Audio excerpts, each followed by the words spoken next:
के झूलनिया लई गे चोर छोटी नदी। रतिया के झूलनिया लई गे चोर छोटी नदी। चोर छोटकी नदी हो चोर छोटी नदी। रतिया के झूलनिया लई गे चोर छोटी नदी। रतिया के झूलनिया लई गे चोर छोटी नदी। पिया यस बोलेला हो पिया यस जगावेला। पिया यस बोलेला हो पिया यस जगावेला। धीरे धीरे ननदोस केवड़िया खोलवावेला। धीरे धीरे ननदोस केवड़िया खोलवावेला। पियवा जन केवड़िया देहली खोल छोटी नदी।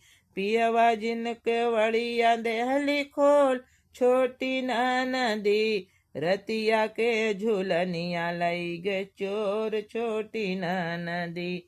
रतिया के झूलनिया लई गे चोर छोटी नदी। चोर छोटी नदी हो चोर छोटी नदी।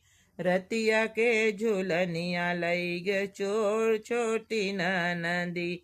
रतिया के झूलनिया लई गे चोर छोटी नदी। इतनी भले बतिया दुखवा में बीत रतिया।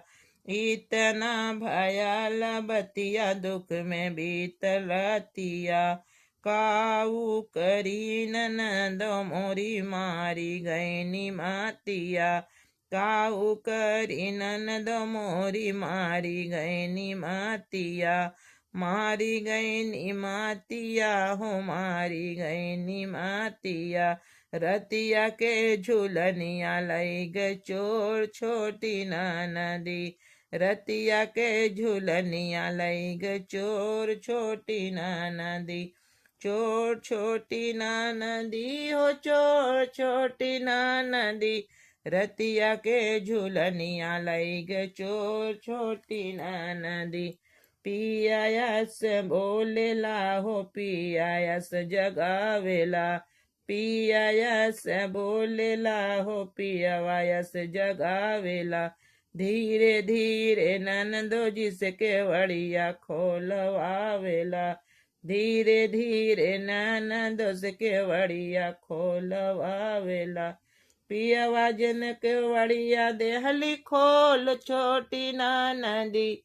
पियवा जन केवड़िया देहली खोल छोटी नदी। रतिया के झूलनिया लई गे चोर छोटी नदी। रतिया के झूलनिया लई गे चोर छोटी नदी। झूलनिया लई गे चोर छोटी नदी। रतिया के झूलनिया लई गे चोर छोटी नदी।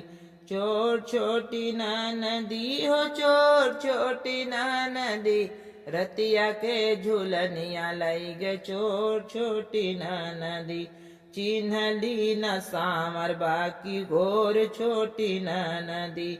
रतिया के झूलनिया लई गे चोर छोटी नदी। पियवा जन केवड़िया देहली खोल छोटी नदी।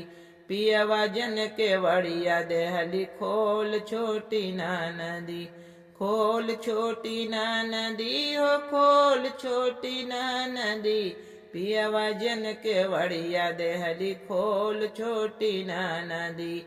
पियवा जन केवड़िया देहली खोल छोटी नदी।